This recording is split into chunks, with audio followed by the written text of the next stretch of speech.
갈라디아 교회에 관한 말씀입니다.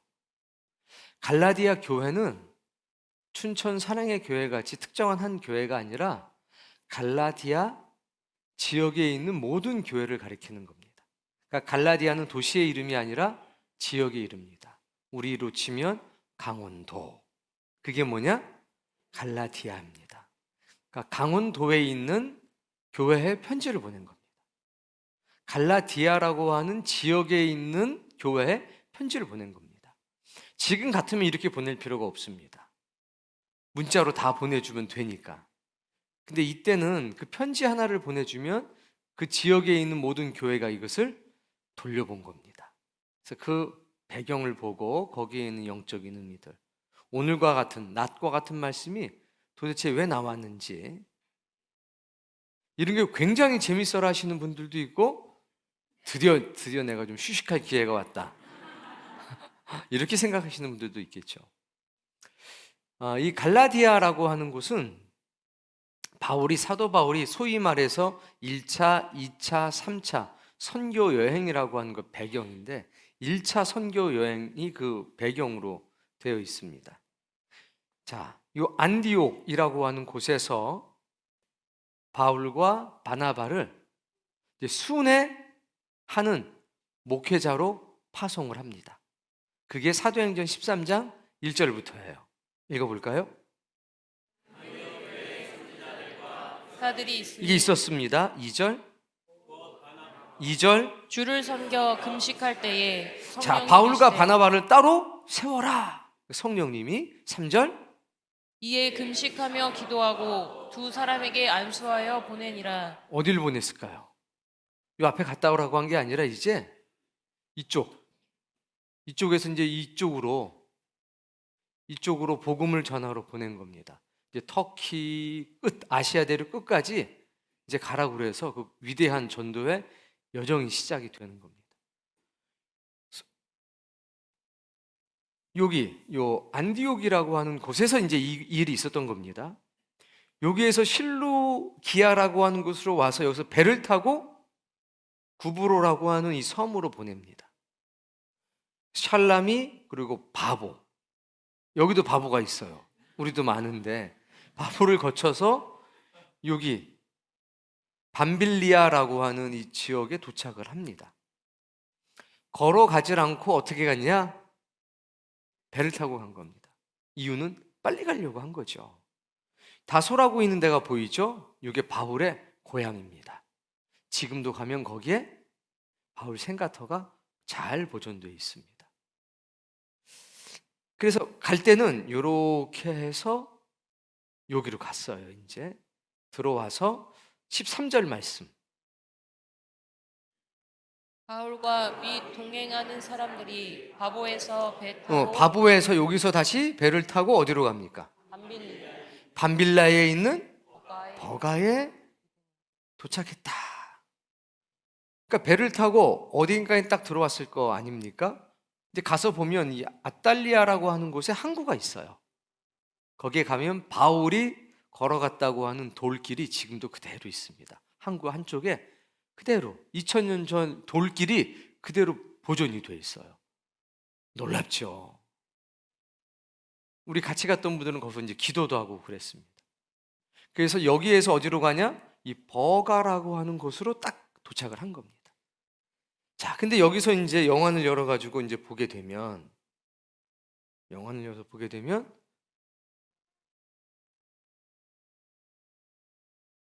정확하진 않아요. 이 뭔가요? 토로스 산맥이라고 하는 큰 산맥이 해발 4,000m 이상 되는 산맥이 좌우폭이 100km 이상으로, 여기서 서울 가는 것보다 더 먼, 여기서 한 거의 대전 정도 되는 폭으로 큰 산이 4,000m가 넘는 산이 쫙 연결이 되어 있습니다. 어디에? 버가에서 요 넘어가는 길 사이에 쫙 이렇게. 그래서 버가에서 이제 이 내륙으로 가려고 하는 겁니다. 즉 갈라디아 땅 안으로 가려고 하는 거예요. 그게 13절이에요. 자, 13절 말씀 다시 한번. 바울과 및 동행하는 사람들이 바보에서 배 타고 밤빌리아에 있는 버가에 이르니 여기까지 갔는데 여기에서 요한은 마가복음을 적은 그 마가, 그 사람이 마가라는 이름과 또 요한이라고 하는 이름이 있었어요. 마가는 헬라식 이름, 요한은 히브리식 이름이에요. 그렇게 해서 그 사람은 여기까지 이렇게 쭉 다 이제 전도 나도 가겠다고 왔는데 버가에서 보니까, 버가에서 딱 보면 산이 보이는데 그냥 하얀 산이에요. 그 산이 좌우로는 끝도 없이 있고 몇백 킬로도 넘죠. 여기까지니까 폭만 100킬로가 넘어요. 그걸 딱 보니까 생각한 겁니다. 아, 이건 사람이 할 짓이 아니다 해서 여기서 다시 돌아갔다는 거예요. 배를 타고 어디로? 예루살렘까지 간 거예요. 쭉 와가지고 이렇게 왔겠죠. 마가는 도망가는 게 전문이었어요. 예수님 잡혀갈 때도 빨가벗고 도망갔고, 다시는 그러지 않겠다고 했는데 여기서 또 버가서 도망갔어요. 근데 웃을 일이 아니더라고요. 가서 보니까 이거를, 이게 보통 문제가 아니더라 이거예요. 믿음 없는 사람들은 꼭 가서 보고 신앙을 포기하든지 믿음을 포기하든지 아니면 죽도록 믿든지 비행기 태워가지고 여기까지 좀 갖다 놔야 될 것 같아요. 버가까지. 그리고 네 힘으로 안디옥까지 와라 이렇게. 14절. 그들은 버가에서 더 나아가 비시디아 안디옥에 이르러 그러니까 여기에서 일로 갔다고 그냥 한 줄로 끝나잖아요. 여기까지 왔다가 여기로 갔다 이렇게 돼 있는데 차를 타고도 버스를 타고도 12시간 이상을 가야 돼요. 버스를 타고도 도로 뚫어놓고. 근데 이 길을 걸어서 간다? 목숨을 걸고 가는 거죠. 지리산은 산도 아니에요. 설악산은 산도 아니에요. 여기다 대면 설악산은 산도 아니고 지리산도 산도 아니고 그냥 우리나라 산 다 갖다 놔도 여기 되지를 않아요. 그렇게 험한 산입니다. 근데 성경 딱 한 줄로 적어놨습니다. 버가를 떠나가지고 안디옥에 도착했다. 이걸로 끝이에요. 얼마나 많은 고통과 시련이 있었을지 그건 상상할 수 없는 겁니다. 그래서 여기까지 갔습니다. 안디옥까지 갔어요. 그 여기서부터는 이제 안디옥이라고 하는 곳에서 어떤 일이 있는지가 끝절까지 나오는데 전도가 잘 됐습니다. 여기도 안디옥이도 여기도 안디옥이에요. 이거는 비시디아 안디옥, 이거는 수리아 안디옥.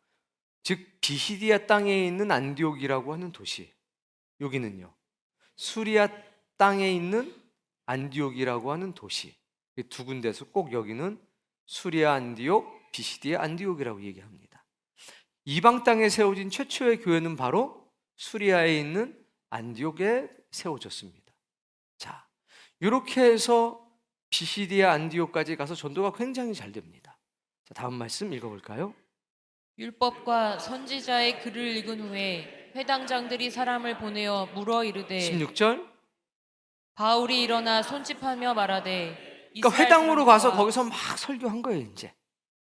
왜냐하면 회당에는 할 말 있으면 해보시오 하면 누구든지 나가가지고 할 수 있었고, 바울은 바리새인이기 때문에 또 말씀도 잘 전했거든요.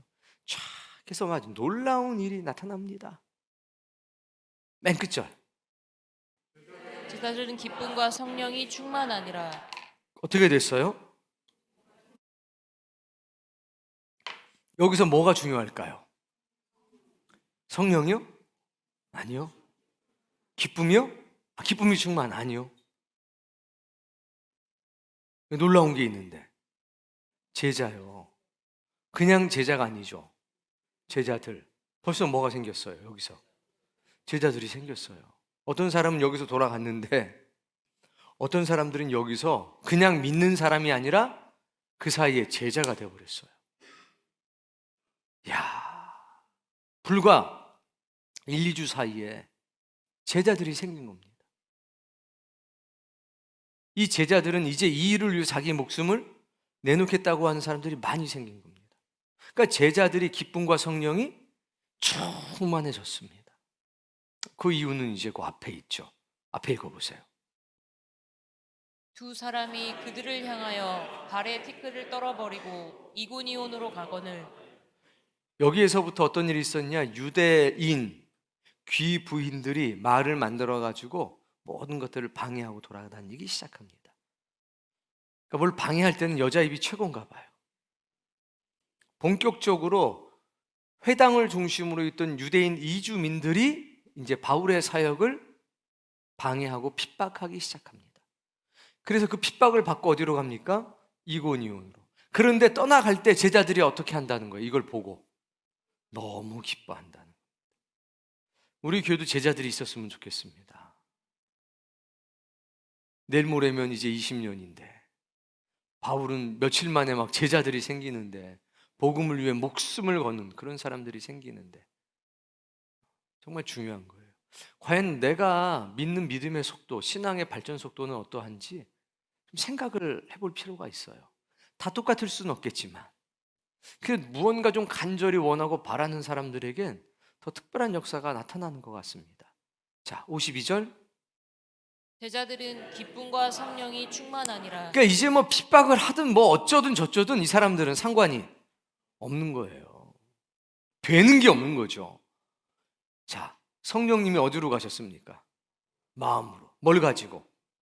진리의 가르침을 가지고 마음으로 들어가셨어요. 그래서 이제 마음이 뭘 지배하냐? 머리를 지배하는 거예요. 그러니까 뭐 걱정, 근심이 없어지질 않죠. 있는데 문제가 안 되는 겁니다. 야, 너희들은 걱정, 근심이 없니 혹시? 있지? 얘들도 있어요. 조그만 놈 새끼들이 뭔 걱정? 아니에요, 있어요. 저기 누구야? 요한이도 있을지도 몰라요. 요한이는 여기서 꼭 산 넘어가라. 우린 다 걱정과 근심이 있습니다. 이거 하나님 나라 갈 때까지 절대로 안 없어집니다. 근데 마음이 뜨거울 땐 이 걱정과 근심이 문제가 안 됩니다. 언제 문제가 되냐? 내 마음이 식어지면 문제가 돼요. 옆에 보세요. 그 사람 속색일 때가 언제인지 보시라 이거예요. 마음이 식어지면 이상한 소리하고 남들이 못 듣는 이상한 걸 들어 또. 그래서 여기서 어디로? 이고니온. 여기도 한 2시간 반, 3시간 차 타고 그렇게 갔던 것 같아요. 굉장히 멀어요. 자, 이제 14장. 이고니온에서 두 사도가 함께 유대인의 회당에 들어가 말하니 허다한 무리가, 유대인도 믿고 헬라의 허다한 무리도 믿는 겁니다.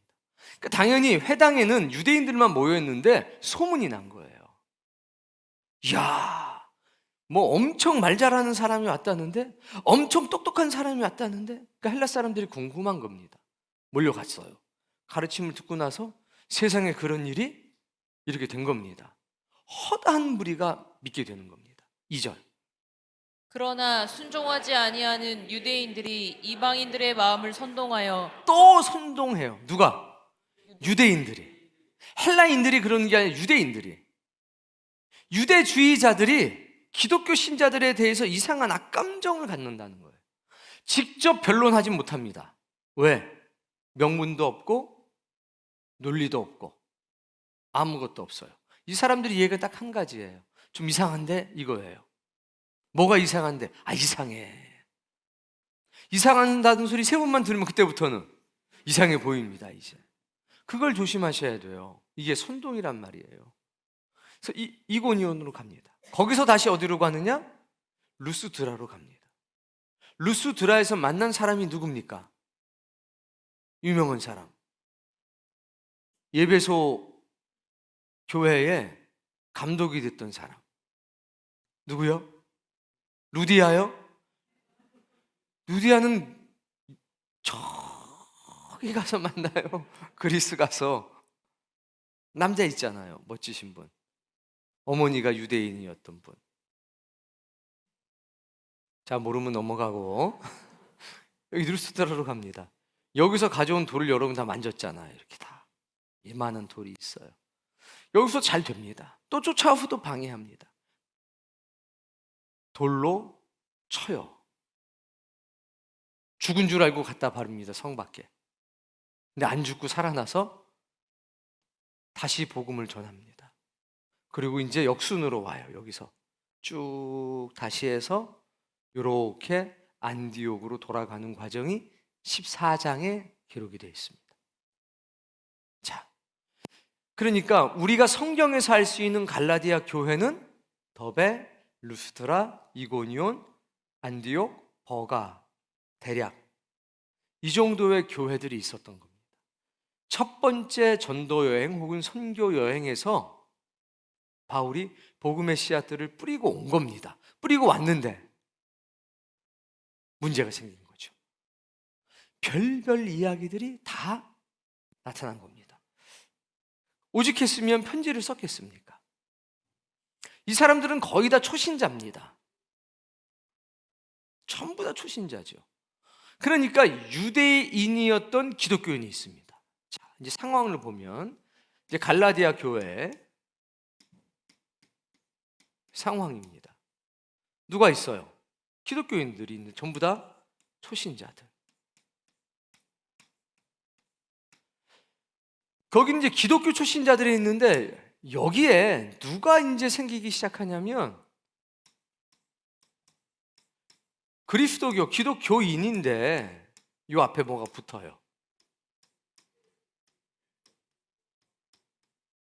율법주의 혹은 유대주의 기독교인들이 딱 생기는 겁니다. 이들의 주장은 간단해요. 예수님 부정하지 않습니다. 예수 그리스도 인정합니다. 그런데 예수 그리스도에다가 뭘 보태냐? 모세의 율법을 보탭니다. 이 율법은 더 정확하게 말하면 율법과 장로들의 유전입니다.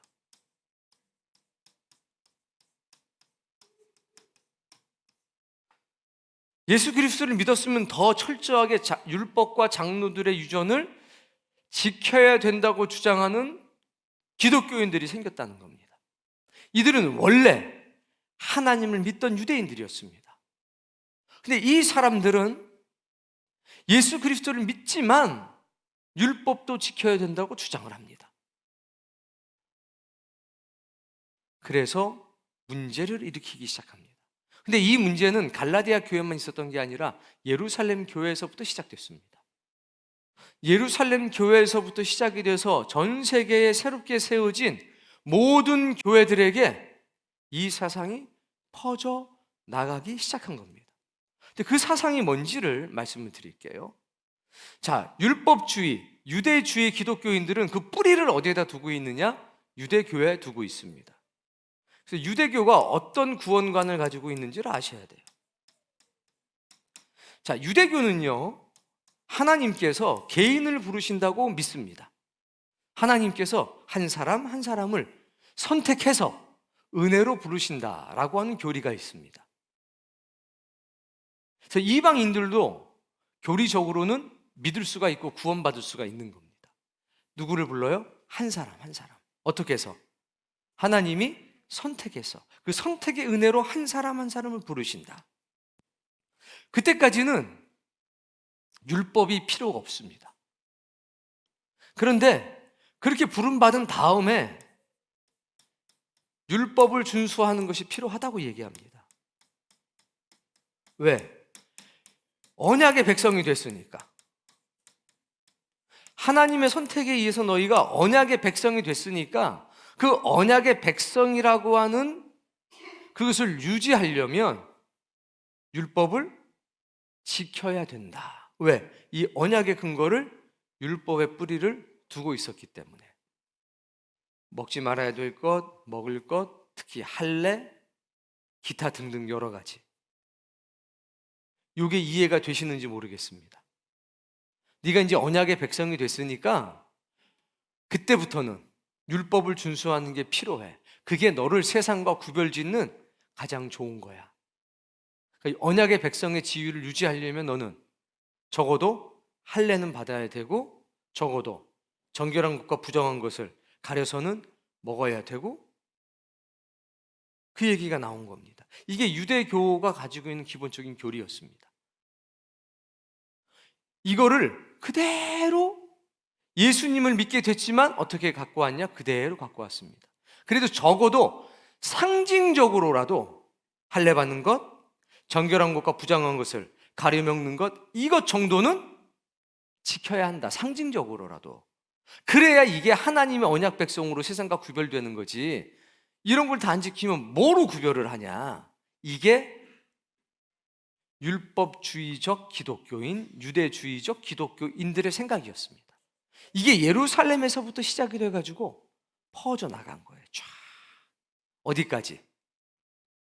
갈라디아 교회까지 퍼져나가게 된 겁니다. 요 이해가 되세요?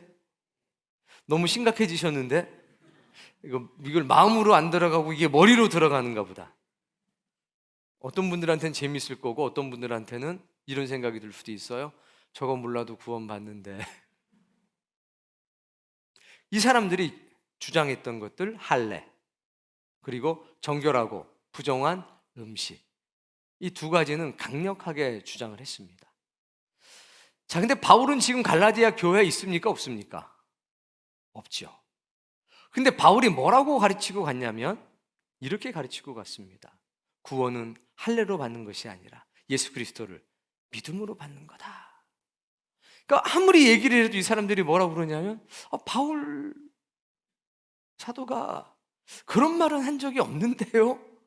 오히려 나는 원래부터 바리새인이었고 날 때부터 뭐였지만 예수 그리스도를 만났는데 다 버렸어. 막 이런 얘기 많이 하셨거든요. 자꾸 부딪히는 거, 마음은 흔들리지만 부딪히는 겁니다. 그러니까 이 사람들이 누구를 공격하냐? 이제 바울을 공격합니다. 뭐라고? 바울은 12제자 아니었어. 바울은 사도 아니야. 바울은 듣보잡이야. 예수님 살아생전에 바울은 한 게 하나도 없어. 바울의 사도성, 그걸 공격하기 시작한 겁니다. 뭐 회심을 했으니까 인정해 줄 수는 있겠지만 어쨌든 알고 보면 너희가 잘 몰라서 그렇지 그렇게 대단한 사람 아니야. 이렇게 바울을 공격하기 시작한 겁니다. 이게 차곡차곡 쌓여져 온 겁니다. 이거는 2000년 전에만 있을까요? 아니면 지금도 있을까요? 지금은 어떻게 있을까요? 이건 굉장히 심각한 문제였습니다. 초신자들이었는데 구약의 역사에 대해서 정확하게 알지를 못하는데 구약의 역사를 달달달 말하는 사람들이 와가지고 이러니 저러니 얘기하니까 헷갈리는 거예요. 분명히 믿음으로 살면 된다고 그랬는데 저것도 배워야 되나? 불안한 거예요. 우리가 옛날에 말이야 막 이러니까 뭐 좀 있어 보이잖아요. 옛날에 그렇게 나오면 흔들린 거죠. 여기서 갈라디아서를 쓰게 된 배경입니다. 자, 근데 이게 만만치 않은 문제라서 성경의 말씀을 좀 몇 개를 찾아봐야 될 것 같아요. 그러면 이 율법을 강조하는 것은 나쁜 일일까요? 율법은 원래 나쁜 것일까요? 그러면 왜 율법을 폐하셨을까요? 이렇게 물어볼게요. 하나님이 율법을 폐하셨나요? 그러면요. 근데 바울은 율법이 폐하졌다 막 이렇게 얘기하잖아요. 이렇게 얘기하는 이유가 있습니다. 그래서 먼저 예수님께서 이 율법에 대해서 뭐라고 말씀하셨는지 그걸 볼게요. 그리고 바울은 또 왜 폐하해졌다 이렇게 말했는지 그걸 좀 살펴보도록 하겠습니다. 자, 예수 그리스도께서 율법을 일단 폐하였습니다. 그러니까 완성을 한 거죠. 똑같은 말이에요. 예수님은 율법을 뭐 하셨어요? 완성, 즉 온전히 하셨습니다. 온전한. 근데 하나님께서 율법을 주신 이유가 있겠죠. 그래서 우리는 율법을 주신 이유, 그리고 율법을 예수님께서 어떻게 폐하셨고 정확하게는 어떻게 온전하게 이루셨는지 이유가 있을 거잖아요. 그 이유를 좀 이 정도는 오늘 알고 맞춰야 되겠습니다. 중요한 게 좀 뒤에 더 있기는 한데 시간이 많이 가서 먼저 율법을 주신 이유. 자, 율법을 주신 이유는 애굽 땅에서 400년간 종살이했던 그 시절로 갑니다. 400년간 종살이를 했습니다. 하나님께서 언약의 백성으로 이들을 부르셨습니다. 어디로 부르셨어요? 가나안으로. 근데 가나안으로 바로 갈 수가 없어서 출애굽이라고 하는 과정을 두셨죠. 출애굽을 했는데 이게 가다가 시내산이라고 하는 곳에서 뭘 주시느냐? 율법을 주십니다.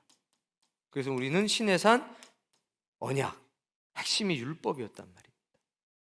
이때 상황을 봐야 되는데 애굽 40년 살면서 이게 쩔은 겁니다.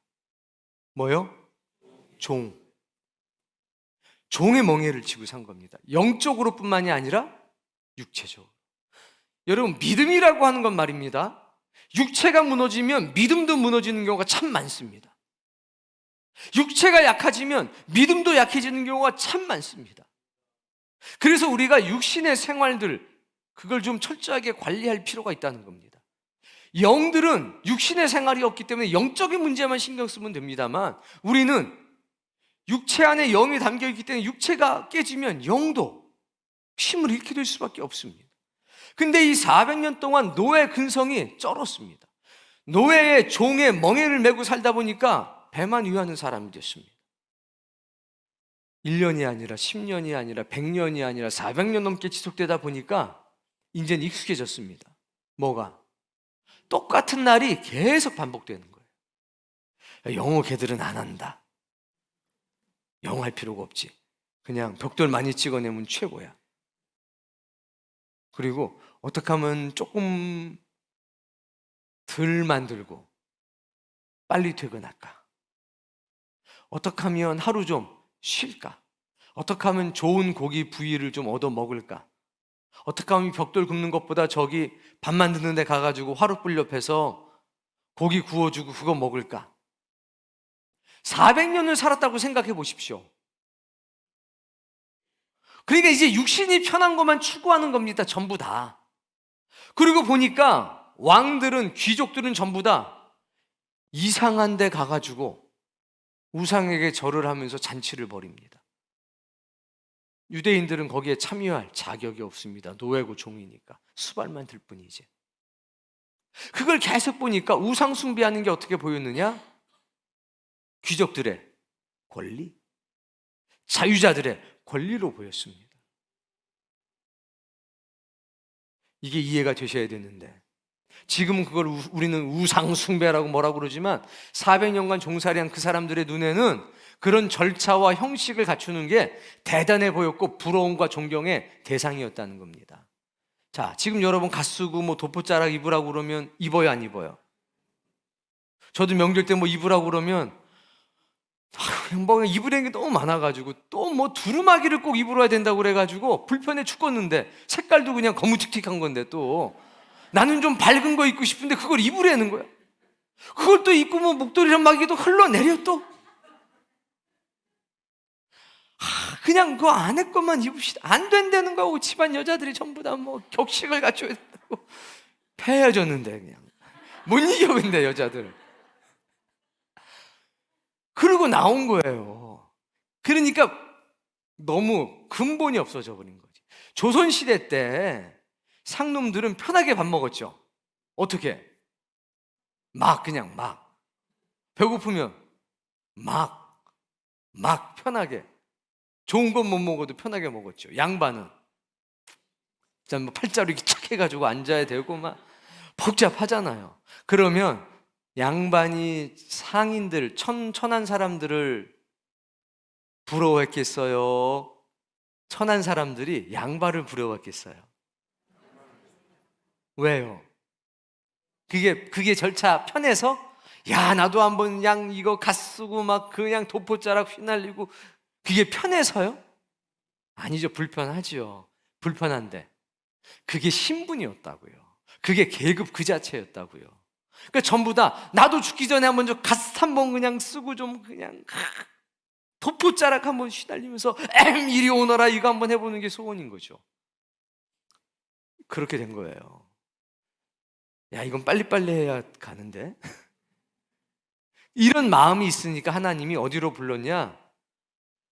이 시내산에다 모아놓고서 9개월 동안 가르친 거죠. 하나님의 백성으로 사는 것, 그게 뭔지를 613가지의 절차를 가르쳐 준 거예요. 너무 좋았어요. 왜? 뭔가 형식이 주어지면서 우리도 뭐가 됐다, 되어 가고 있다, 이걸 느낀 거예요. 그리고서 어느 날 성막을 만들지 않습니까? 거기서 막 불이 쏟아지는데, 이거는 애굽 땅에서 본 불하고는 다른 거잖아요. 거기는 사람이 가서 막 불을 뗐어야 되는데, 이거는 어느 학교에서 불이 쏟아져 가지고 활활 타오르는데, 이런 건 전에 본 적도 없고 들은 적도 없는 겁니다. 너무 엉망이니까 이걸 바로 잡으려고 율법을 준 겁니다. 그런데 따라해 봅시다. 율법은 완전했다.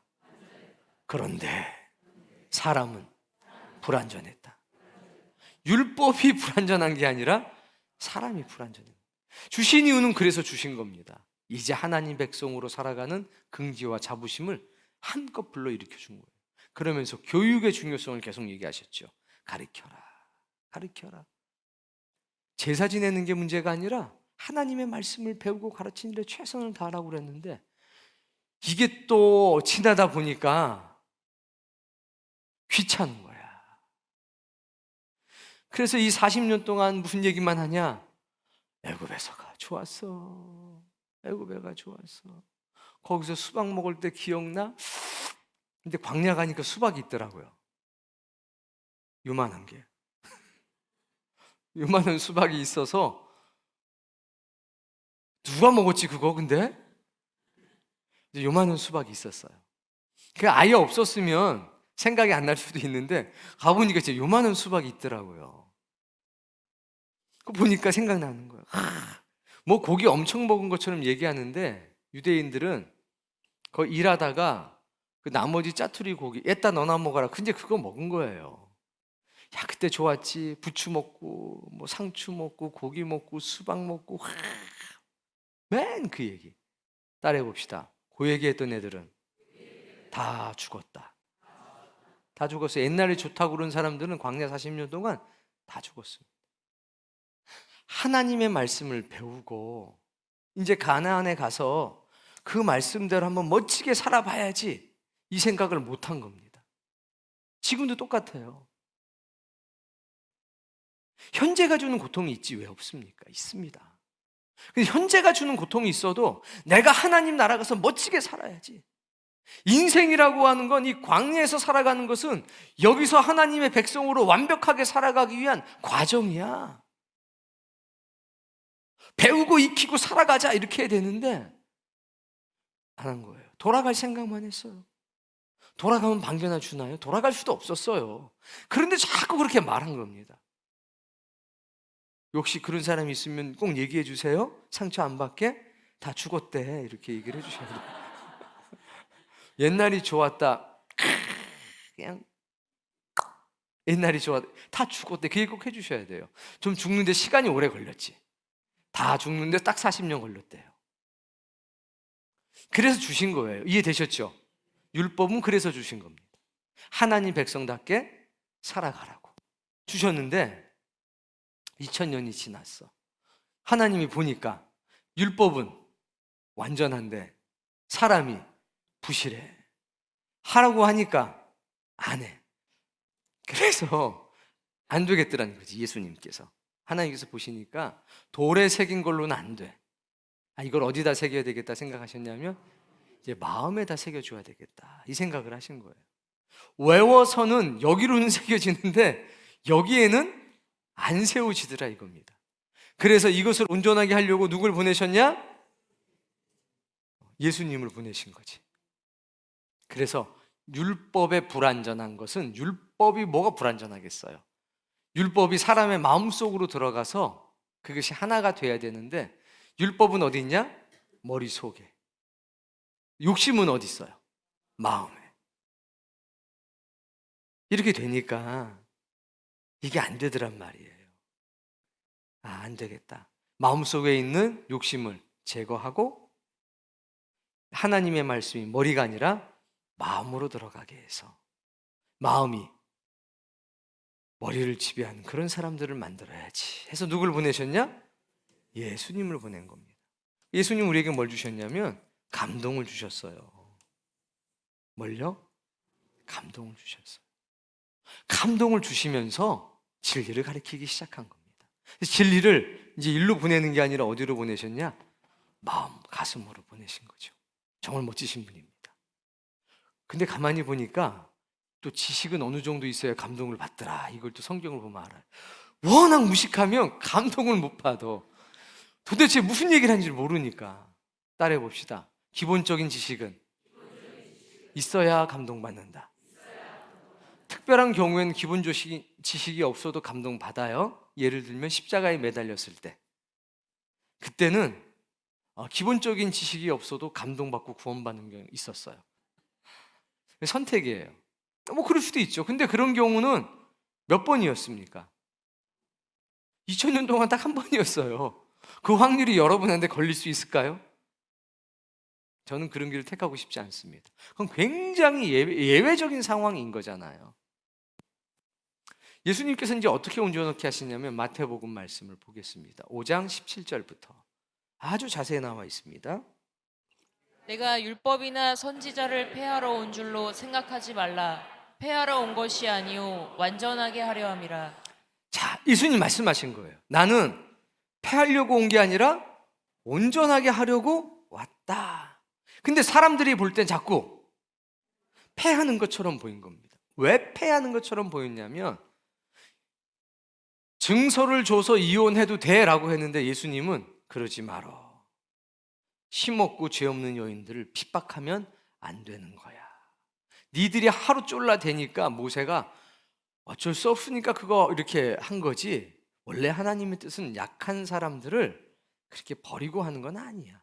이때는 남자가 절대적인 권한이 있었잖아요. 요즘 세대하고는 다른 거죠. 예수님 자꾸 그렇게 말씀하시니까 그럼 뭐 모세를 부정하나 이런 생각이 든 거죠. 아니라는 거예요. 뭐 하러 왔다고요? 온전하게. 율법을 머리가 아니라 어디로 가게?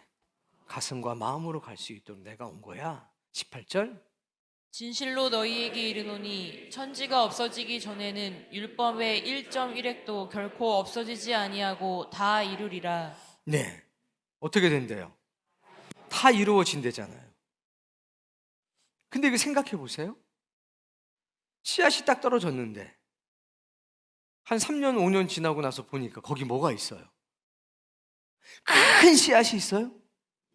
아니면 나무가 있죠. 그런 거예요. 율법의 말씀의 씨앗들이 다 부러졌는데 수천 년 지나고 나서 보니까 뭐가 있어요, 거기에?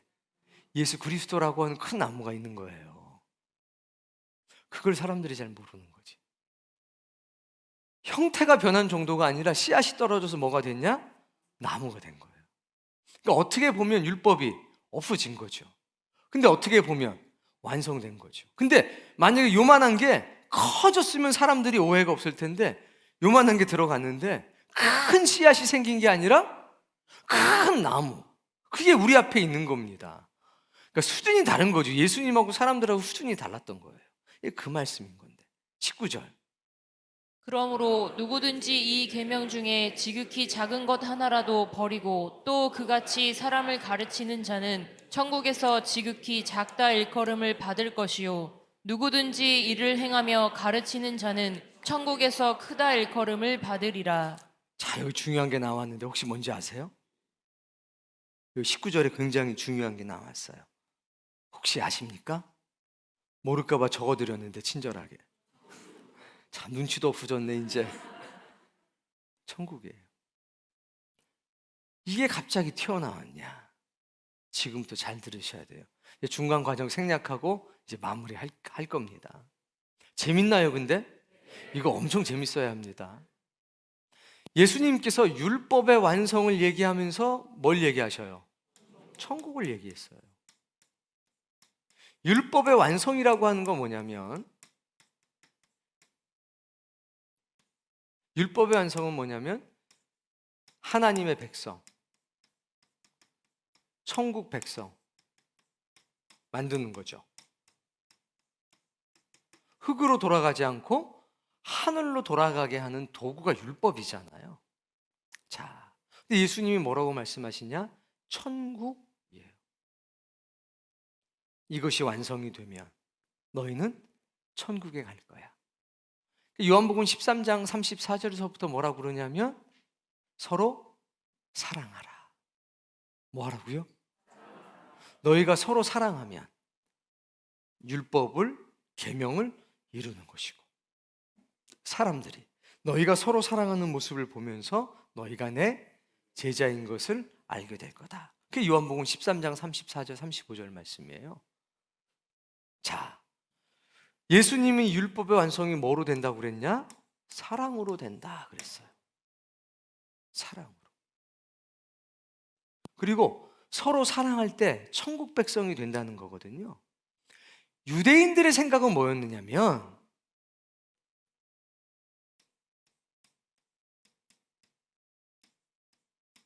이거예요.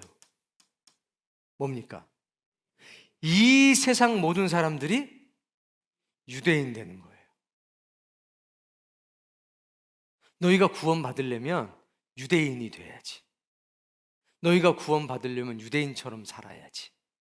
왜? 우리가 하나님 백성이니까 라고 생각한 거예요. 굉장히 좁게 생각한 거예요. 그래서 누구든지 하나님 믿겠다고 그러면 하나님 백성 만드는 게 아니라 유대인 만들려고 그랬어요.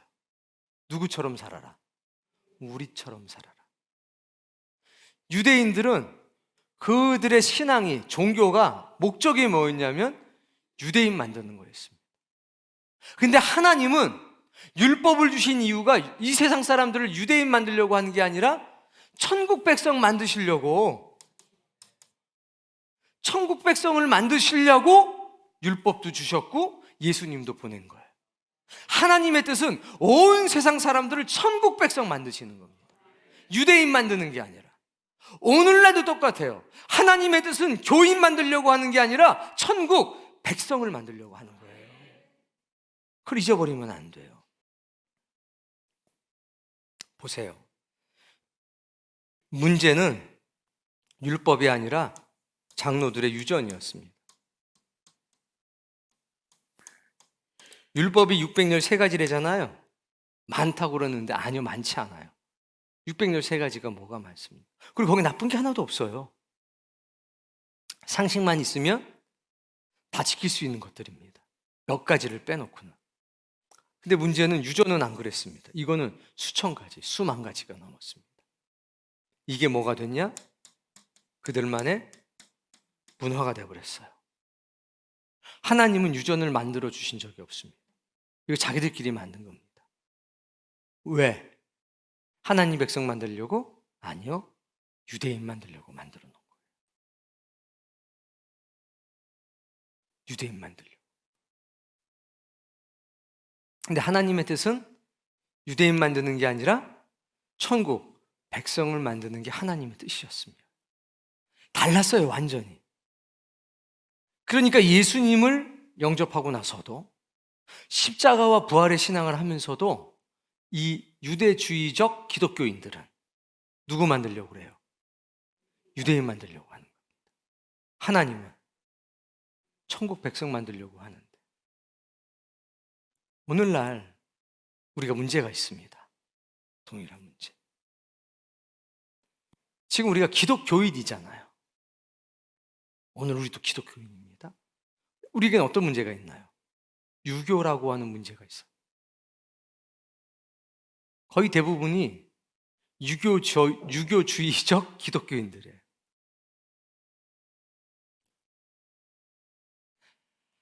하나님의 백성을 만들려고 하는, 하늘로 돌아가는 사람을 만들어야 되는데 과거 2000년 전에 유대인답게 살아가는 법을 강조하고 가르치려고 해서 문제가 생긴 거거든요. 그러니까 할례를 받아라, 뭐를 해라, 뭐를 해라. 지금도 마찬가지. 바울처럼 내가 모든 것을 버렸다. 유혹을 따라 썩어져가는 구습을 버렸다는 건요, 유대인으로서의 모든 걸 버렸다는 거예요. 버렸다. 무슨 얘기냐? 천국 백성으로 살아가는데 필요한 것은 찾겠지만 거기에 거슬리는 것은 인정하지 않겠다는 거거든요. 율법이 다 잘못됐다고 바울은 얘기한 적 한 번도 없습니다. 그러나 그것이 천국 백성 만드는데 거침이 된다면 그건 버려야지 할 때 대부분은 요 장로들의 유전의 관계예요. 버리라고 한 것들은. 사랑하는 성도님, 여러분 우리를 잘 보셔야 돼요. 사람이 돌아가셨어요? 어떻게 해요? 돌아가셨다 이제 그러면 장례 치르죠. 며칠 치러요? 3일. 성경에 3일 치러라, 5일 치러라, 뭐 7일 치러라 이게 있나요, 없나요? 없죠.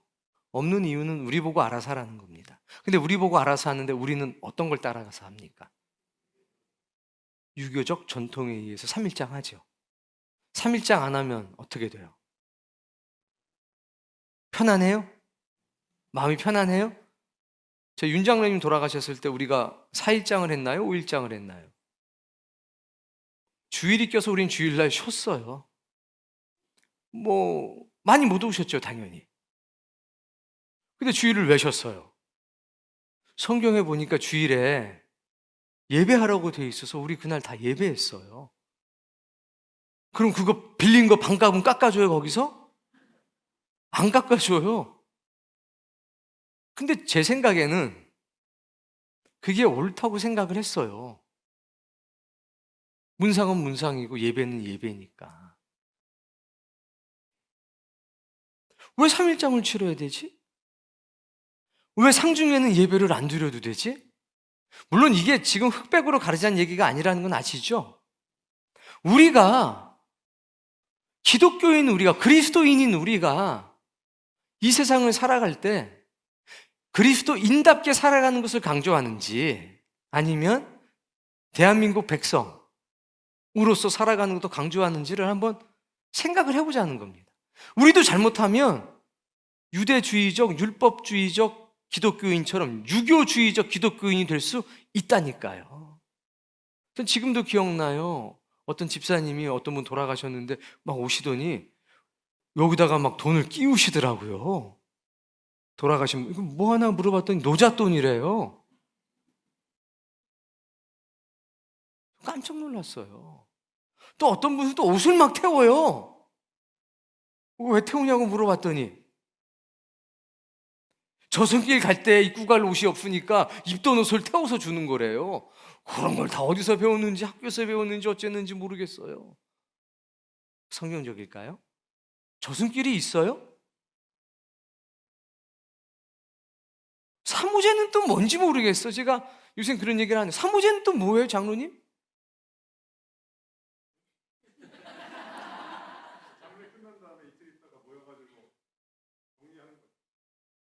또 그때 와서 또 예배를 드려달래요. 저는 그 되게 불쾌해요, 그때. 이해는 되지만 불쾌하다고요. 왜? 하나님이 중심이 돼서 뭔가를 바꿔야 되는데 사모제를 지내는 대신에 이걸 하겠다는 거죠. 아니, 기도하는 게 왜 나쁘겠어요? 근데 그 시작이 이상하다는 거예요. 그 시작이. 그냥 위로 예배 좀 해주세요. 이거 하고 사모 예배를 드려주세요. 난 성경에 난 새로 생긴 줄 알았어. 네가 복음이. 이런 일이 너무 많다는 거예요. 너무. 우리도 모르게 그냥 관습, 관례라는 것에 젖어가지고 그렇게 사는 게 많다는 거죠. 또 그걸 합리화시키려고 별별 얘기들이 다 있어요. 그러나 저는 한 가지만 오늘 여러분에게 말씀드리고 싶어요. 이거 조심해야 된다는 거죠. 이 땅의 문화가 아니라 우리는 하늘의 문화. 이래서 완전해지진 않아요. 그래서 바울이 뭐라고 얘기합니까? 야, 시장에서 파는 거는 다 먹어. 그리고 율법이 있는 사람한테 가서 내가 바리새인처럼 행동해. 내가 율법이 없는 사람에게는 이방인처럼 행동해. 복음을 전하기 위해서라면, 생명을 얻기 위해서라면 내가 뭐든지 하지. 물론 선은 있습니다만 여러분, 이런 상황이었어요. 이런 상황. 거기에서 성령을 따라 살자는 말이 나오는 거고, 원래는 제가 갈라디아서 4장을 하려고 그랬어요. 근데 너무 재밌게 얘기하다 보니까 끝나버렸어요. 율법을 주신 이유도 있고, 작은 씨앗과 같은 율법을 땅에 스미셔서 예수 그리스도를 통해서 어마어마하게 큰 나무인 예수 그리스도가 율법의 완성으로 탁 쓰셨잖아요. 얼마나 멋진 역사입니까?